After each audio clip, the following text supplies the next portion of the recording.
Good morning student, class 7 chapter number 4 air. Air chapter में हमने clear कर चुके हैं एयर प्रेशर को, किस तरह एयर प्रेशर होता है। हमने देखा था हाई टेम्परेचर होता है, वहाँ पर एयर का जो प्रेशर होता है वो बिल्कुल लो होता है, और जहाँ लो टेम्परेचर होता है वहाँ पर जो प्रेशर एरिया क्रिएट होता है वो हाई होता है। ये हम ऑलरेडी हमारे प्रीवियस वीडियो में समझ चुके हैं। अगर जो बच्चों ने वो वीडियो नहीं देखी तो पहले उसे देखना, क्योंकि बाद में आगे के टॉपिक्स क्लियर होंगे। Okay, now start. Temperature horizontally the distribution of air pressure is influenced by temperature of air at the given place. Simple है, समझा था हमने कि किसी भी एरिया में जो एयर का प्रेशर होगा वो वहाँ के टेम्परेचर पर होगा, है ना। हमने देखा था ना प्रेशर ऑफ एयर कैसे क्रिएट होती है। टेम्परेचर कम है तो एयर का प्रेशर ज़्यादा है, और टेम्परेचर ज़्यादा है तो प्रेशर कैसा है, कम है। Due to intense sun rays surface gets heated which also heats the overlying air.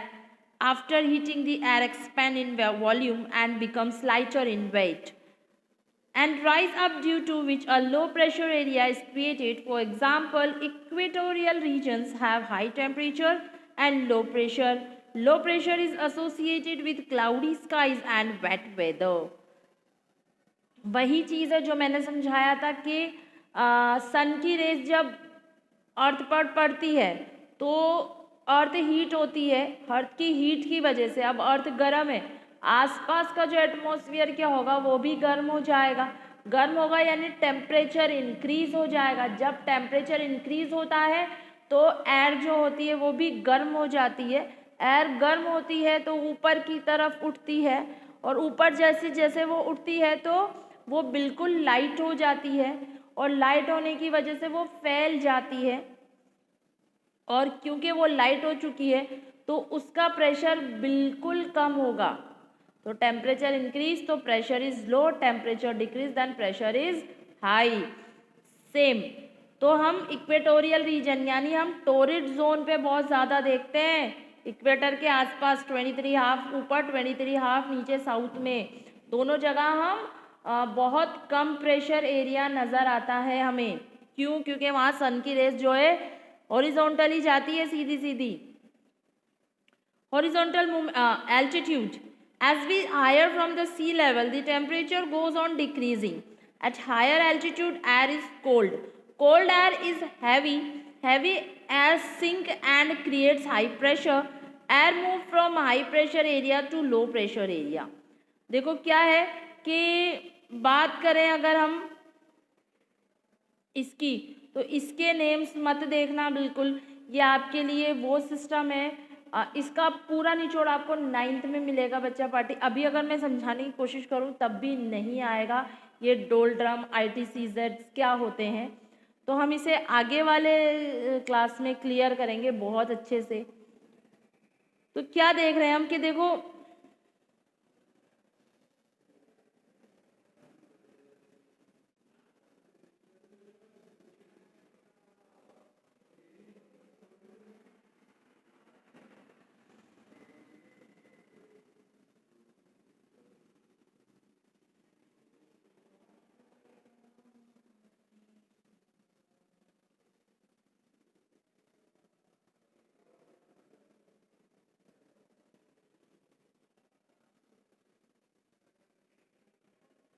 हम क्या देख रहे हैं कि जैसे बात हो रही है कि जैसे जैसे हम अप जाते हैं, हमने पढ़ा था जैसे जैसे हम 165 मीटर अप जाते हैं हमारी टेम्परेचर जो है बिल्कुल कम होता जाता है, यानी ऑक्सीजन लेवल भी कम होता जाता है जैसे जैसे हम अप यानी हाइट पे जाते हैं। तो ये भी क्या कह रहे हैं, ये भी यही कह रहे हैं कि जैसे जैसे हम ऊपर की तरफ जाएंगे टेम्परेचर डिक्रीज होता जाता है, कम होता जाता है, यानी 165 मीटर अप जाओ 1 डिग्री टेम्परेचर कम हो जाता है। उसके बाद क्या है कि क्योंकि हम जैसे जैसे हाइट पे जा रहे हैं तो टेम्परेचर कम होता जा रहा है, तो हम क्या देख रहे हैं, टेम्परेचर कम हो रहा है तो ऊपर जाते जाते क्या देख रहे हैं कि भाई जैसे जैसे ऊपर चढ़ रहे हैं और टेम्परेचर डिक्रीज हो रहा है तो ऊपर की तरफ कौन सा प्रेशर क्रिएट होगा, टेम्परेचर डिक्रीज है तो प्रेशर हाई होगा। तो सिस्टम यहाँ पर देखो आप लोग, ये जो टोरिड जोन दिख रहा है आपको, ये इक्वेटर से ये दो लाइंस, इसके ऊपर ये जो एरोज हैं, ये लो प्रेशर एरिया क्रिएट हो रहा है, उसकी साइन है। Horizontal movement of air in response to the difference in pressure is known as wind. Winds क्या है, हम कहते हैं हवा है। फिर एयर क्या है, एयर वायु है। एयर बहुत सारे मिक्सचर्स हैं, गैसेस का पड़ा था, डस्ट का, पार्टिकल्स का, वेपर्स का, इन सब के कंपोजिशन का एक सिस्टम है एयर। लेकिन एयर का एक पार्ट है विंड्स। हम कहते हैं बहुत तेज़ हवा चल रही है, तो ऐसा नहीं है कि बहुत तेज़ एयर चल रही है, बहुत तेज़ विंड्स चल रही हैं। एयर में ये सब चीज़ें इंक्लूड होती हैं। और एयर का जो पार्ट है वो है विंड्स, हवा। हवा जो है एयर का हॉरिजॉन्टल शेप है। जब एयर जो है हॉरिजॉन्टली मूव करती है ना, हॉरिजॉन्टली, हम क्या कह रहे थे कि हाँ, जब एयर जो है इस तरह से मूव करती है ना हॉरिजॉन्टली, इस तरह से, तो हम इसको विंड्स कहते हैं। जब एयर अपने प्रेशर से हॉरिजॉन्टली मूव करती है, बहुत तेज तेज चलती है, तो हम उसको विंड्स कहते हैं। ओके। जब एयर जो है वर्टिकली मूव कर रही है ऊपर की तरफ, तो हम इस सिस्टम को एयर प्रेशर कहते हैं। थोड़ा सा माइंड लगा के समझो, नीचे से ऊपर की तरफ उठने वाला सिस्टम एयर प्रेशर कहलाता है, और एयर का हॉरिजॉन्टली यानी वर्टिकली तो जो ऊपर उठ रही है वो एयर है, उसका प्रेशर है। हॉरिजॉन्टली जो चलती है उसे हम विंड्स कहते हैं। अंडरस्टैंड? फाइन। तो क्या कह रहा है, horizontal movement of air in response to the difference in pressure is known as wind. Winds always blow from high pressure to low pressure area.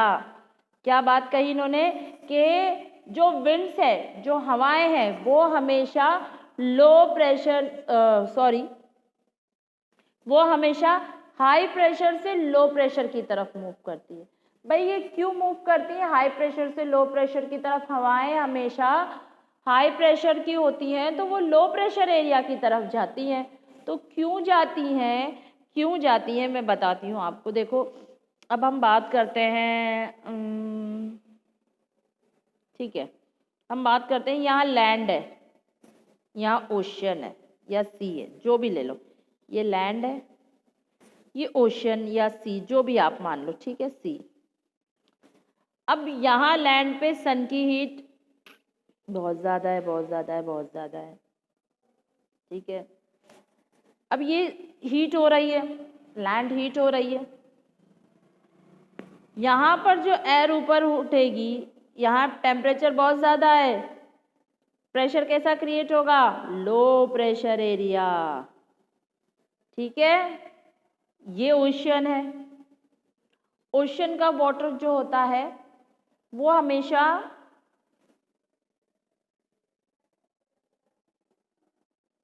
या ये देख लो आप, इस चीज़ को नहीं समझ पाओगे आप, इसके लिए थोड़ा सा टाइम लगेगा। हम बात करते हैं माउंटेन्स है, ठीक है, माउंटेन्स है। हमने क्या देखा, ये जैसे जैसे हम 165 अब जाते हैं, डिग्रीज कम होने लगती हैं। ओके, तो क्या देख रहे हैं हम भाई, डिग्रीज कम हो रही हैं। हम जैसे जैसे अर्थ के एल्टीट्यूड, ये जो अर्थ का एल्टीट्यूड है, यहाँ से जैसे जैसे हम ऊपर की तरफ जाते हैं, एयर का जो टेम्परेचर जो है डिक्रीज होने लग जाता है, कम होने लग जाता है। टेम्परेचर कम होता है तो हवाएं कैसी होती हैं? बहुत ठंडी हो जाती हैं। और जब टेम्परेचर डिक्रीज होता है तो कौन सा प्रेशर क्रिएट होता है? प्रेशर क्रिएट होता है हाई। और हवाएं कहाँ उठती हैं? लो प्रेशर से हाई प्रेशर से लो प्रेशर की तरफ।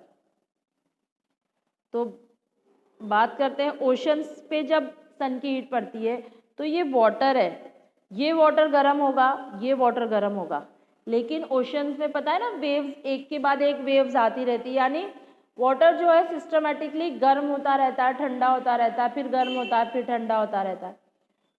तो यहाँ पर भी जो ओशनिक वाटर है ऊपर की तरफ ये गर्म रहेगा, लेकिन क्योंकि डेली की प्रोसेस है, गर्म वेव्स आती है, नीचे का पानी ऊपर आता है, ऊपर का पानी नीचे जाता है, नीचे का पानी ऊपर आता है, ऊपर का पानी नीचे की तरफ जाता है। तो हम क्या देखते हैं कि यहाँ पर क्योंकि नीचे का कोल्ड वाटर ऊपर आ रहा है तो टेम्परेचर क्या है यहाँ पर क्रिएट होगा, यहाँ का टेम्परेचर इतना ज़्यादा नहीं है अकॉर्डिंग टू लैंड। यहाँ तो सीधी सीधी पड़ रही है और थोड़ी ना लहर ऊपर नीचे होती है, नहीं होती ना।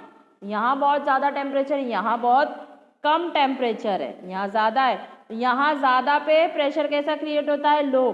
कम पे प्रेशर कैसा क्रिएट होता है, हाई। अब क्या होगा, यहाँ पे देखो लो प्रेशर एरिया क्रिएट है ना, लैंड पे लो प्रेशर एरिया क्रिएट है। इनकी जो एयर है ये ऊपर की तरफ जा रही है, हल्की हो रही है। इसकी जो एयर है वो ऊपर की तरफ नहीं जाती क्योंकि वो हाई प्रेशर पे है, वो बहुत हैवी है। तो पता है एयर कहाँ मूव करेगी, हमेशा याद रखना। हम बलून ब्लो करते हैं ना, जब बलून को अपने मुंह से फुलाते हैं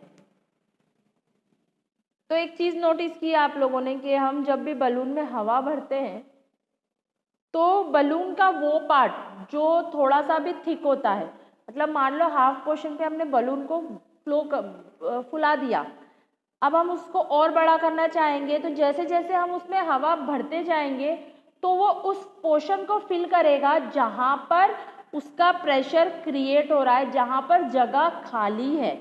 यही होता है ना बलून में। बलून कैसे बढ़ता है, बलून ऐसे बढ़ता है जैसे जैसे हम उसमें हवा भरते हैं तो जो एयर का प्रेशर होता है वो उस तरफ ही मूव करता है जहाँ पर उसको खाली स्पेस मिलता है। तो सिस्टम यही है। ये हैवी विंड्स जो होती है वो ऊपर की तरफ नहीं उठ पाती, ये अपने लिए जगह ढूंढती हैं। तो इन्हें जगह कहाँ मिलती है, लो प्रेशर एरिया में। क्यों, क्योंकि लो प्रेशर एरिया में विंड्स जो है हल्की होती है, ऊपर की तरफ चली जाती हैं, हवाएं जो होती है एयर प्रेशर की वजह से ऊपर की तरफ उठ जाती है और एरिया पूरा खाली हो जाता है, ये पूरा एरिया खाली हो जाता है। तो ये विंड्स जब उठती है हैवी होती है तो उन्हें ये स्पेस खाली दिखती है तो ये इस तरफ मूव कर जाती है। समझ में आया, ये हैवी होती हैं, इन्हें स्पेस चाहिए होती है। हमेशा देखा है हमने कि एयर हमेशा जहाँ स्पेस होती है वहीं की तरफ मूव करती है। तो ये हाई टेम्परेचर एरिया में प्रेशर कैसा है एयर का, बिल्कुल लो है, खाली जगह है। एयर कहाँ मूव करेगी, खाली जगह पर, खाली स्पेस पे। तो ये हैवी हाई प्रेशर विंड्स जो है कहाँ मूव कर जाती है एयर, बिल्कुल लो टेम्परेचर एरिया में, सॉरी हाई टेम्परेचर एरिया में। तो हम यही तो पढ़ रहे हैं, यही तो समझ आ रहे हैं कि कोशिश कर रहे हैं वो कि हमेशा जो हवाएं हैं वो जो विंड्स है वो हमेशा देखो ये जो एरिया है ना हमारा, ये हमारा हाई प्रेशर एरिया। क्यों, क्योंकि देखो ये इक्वेटर है यहाँ और यहाँ 23.5 या हाफ हीट पड़ती है तो बहुत ज़्यादा गर्म रहता है। यानी यहाँ पे कौन सा एरिया क्रिएट हो रहा है, यहाँ पर लो प्रेशर एरिया क्रिएट हो रहा है। भाई इस लो प्रेशर एरिया की वजह से क्या देखने को मिल रहा है कि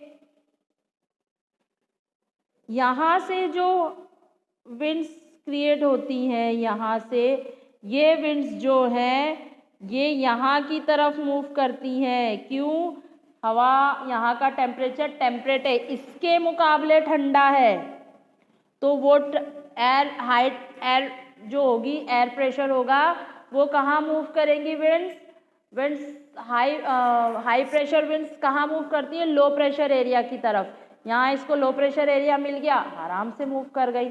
तो यही बात आपकी बुक कह रही है कि विंड्स जो होती हैं हमेशा high pressure to low pressure move करती हैं। Winds transfer tropical heat towards the poles and the poles coldness towards the tropic.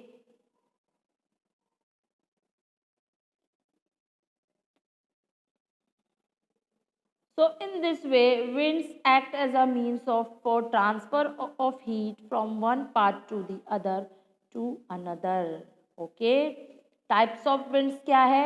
Permanent और planetary winds. अब ये winds के भी टाइप हैं भैया, पढ़ो। तो permanent और planetary winds किसको कहते हैं?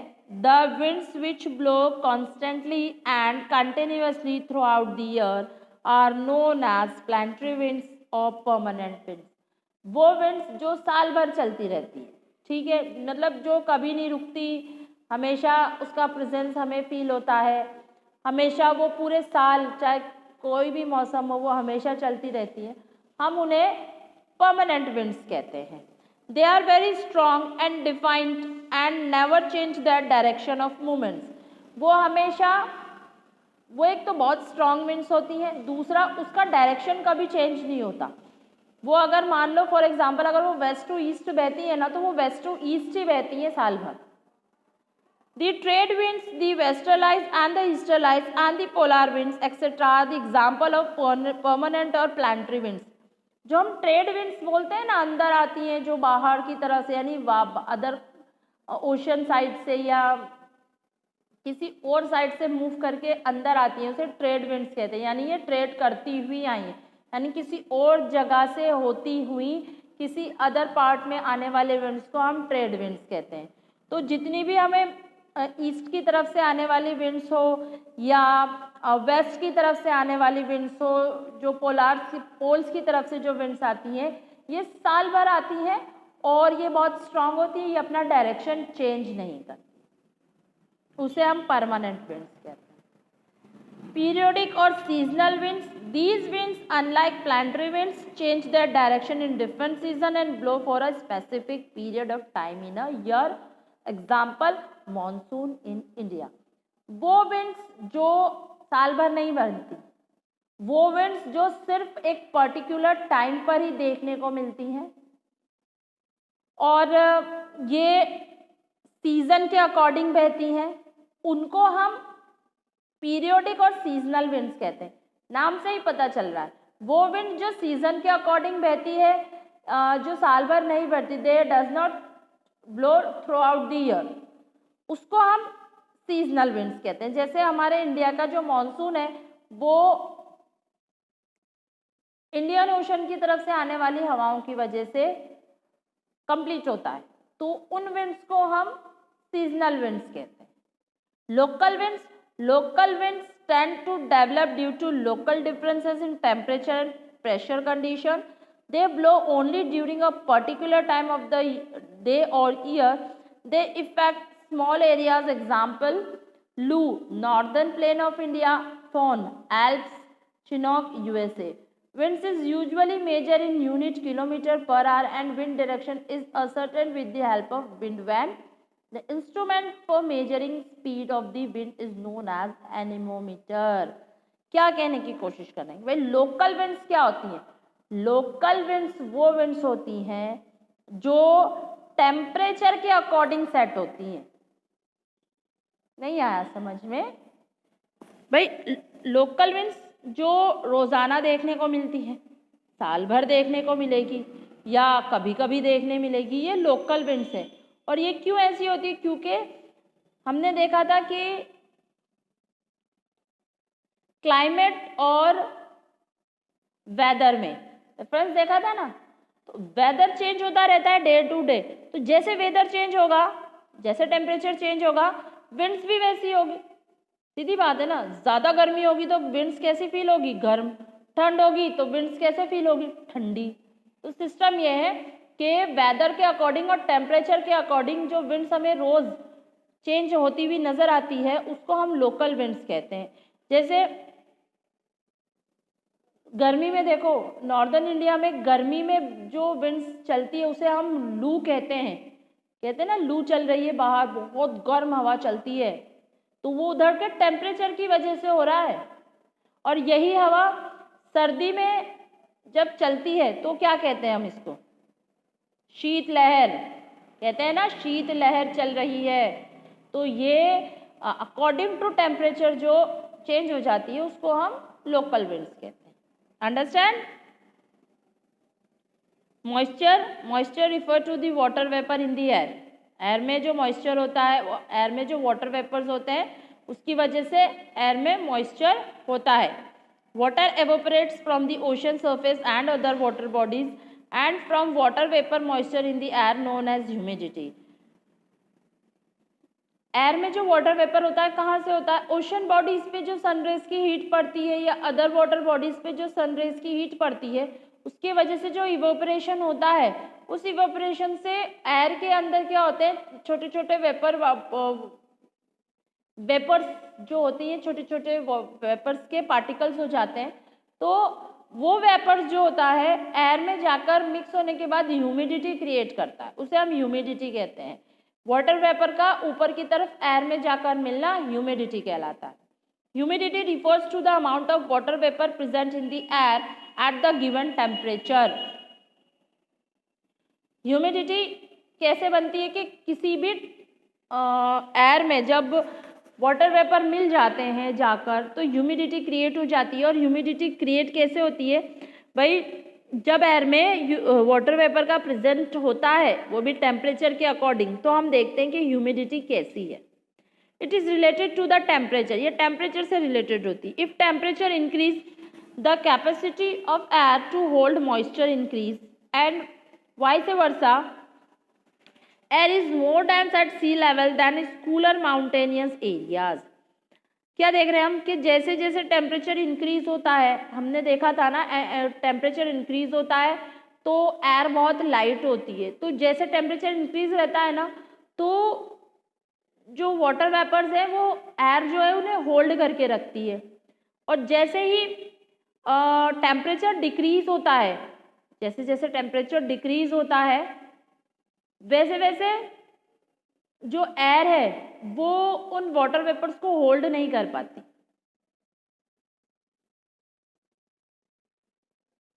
और वो भी,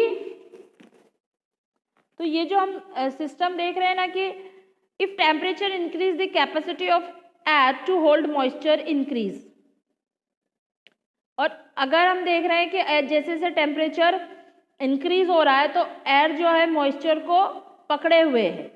लेकिन अगर हम देखें कि air is more dense at sea level then is cooler mountainous area. जैसे हम देख रहे हैं कि एयर जो है लैंड से सी लेवल की तरफ जाते हैं, हमने देखा था कि वहाँ पर क्या होता है, एयर जो होती है वो डेंस होती है, यानी इसके बिहाफ ठंडी होती है।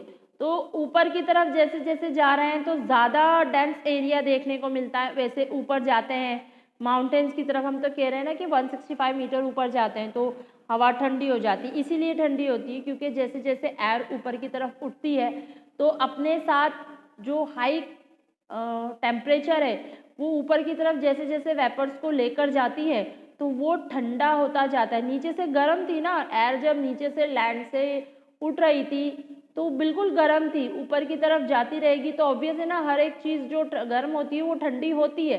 एयर भी जब मूव करती है अप एल्टीट्यूड पर तो क्या हो जाती है, वो अपने हीट टेम्परेचर को धीरे धीरे ठंडी हो जाती। इसी वजह से हमें माउंटेन्स के जो एरियाज हैं वो ठंडे दिखते हैं। When the capacity of air to hold moisture is curtailed, the water vapor condenses into minutes. Water droplets join together from the clouds. When these droplets become too heavy, they float in the air, then they fall on the ground as precipitation. Rainfall is the falling of water droplets in the ground. Water cycle के बारे में बता दिया भाई उसने सीधा सीधा। क्या कह रहे हैं कि जैसे जैसे एयर ऊपर की तरफ जाती है वाटर वेपर्स को लेके, जब तक उस एयर में कैपेसिटी होती है उसको होल्ड करने की, तब तक उन वाटर वेपर्स को वो होल्ड करके रखती है। जैसे जैसे वाटर वेपर ऊपर की तरफ उठते हैं, जैसे जैसे वाटर वेपर ऊपर की तरफ उठते हैं तो ये ऊपर जाते जाते बहुत सारे जो वाटर वेपर्स है वो छोटे छोटे वाटर वेपर्स के साथ मिल जाते हैं, और इनके मिलने से क्या होता है, क्लाउड फॉर्म में आते हैं। क्लाउड फॉर्म में आते हैं। जैसे जैसे ये क्लाउड्स आगे की तरफ मूव करते हैं, ये ठंडे हो जाते हैं, बल्कि हो जाते हैं, हैवी हो जाते हैं, तो ये कंडेंसेशन कहलाता है। कंडेंसेशन क्या होता है, अब ये जो है बल्कि हो गए, बल्कि होने के बाद अब ये जो है बिखरने लगते हैं, यानी they separated to each other, वो ड्रॉपलेट्स में, क्योंकि अब एयर जो है उनकी वेट नहीं गेन कर पा रही, अब जो एयर उन्हें होल्ड नहीं कर पा रही है, तो एयर क्या करती है, इन्हें धीरे धीरे उनका जो वेट है उनको छोड़ने लगती है। एयर जो है अब उसकी एयर में इतनी ताकत नहीं है कि अब उस क्लाउड को, इतने बड़े वाटर वेपर्स के क्लाउड्स को गेन कर पाए उसका वेट, तो वो उसे क्या करती है, छोड़ने लगती है। तो क्या देखते हैं हम, कंडेंसेशन होता है, यानी क्लाउड जो है धीरे धीरे सेपरेट होने लग जाते हैं, और सेपरेट होते हैं छोटे छोटे ड्रॉपलेट्स के पार्टिकल्स में, छोटे छोटे ड्रॉपलेट्स यानी बूंदों में कन्वर्ट होने लगते हैं, और ये कंडेंसेशन कहलाता है। क्लाउड से ड्रॉपलेट्स का बनना कंडेंसेशन, और ये ड्रॉपलेट्स जब अर्थ पर दोबारा आती हैं, क्योंकि एयर ने तो छोड़ दिया, तो कहाँ आएंगे क्लाउड्स, नीचे की तरफ ही गिरेंगे, तो वो जो बूंदें होती है, ड्रॉपलेट्स होती है, वापस अर्थ पर आती हैं, और उस ड्रॉपलेट्स का अर्थ पर आना प्रेसिपिटेशन कहलाता है। अंडरस्टैंड। अब हमारा टाइप्स ऑफ रेनफॉल है वो हम हमारे नेक्स्ट वीडियो में क्लियर करेंगे। Okay, thank you.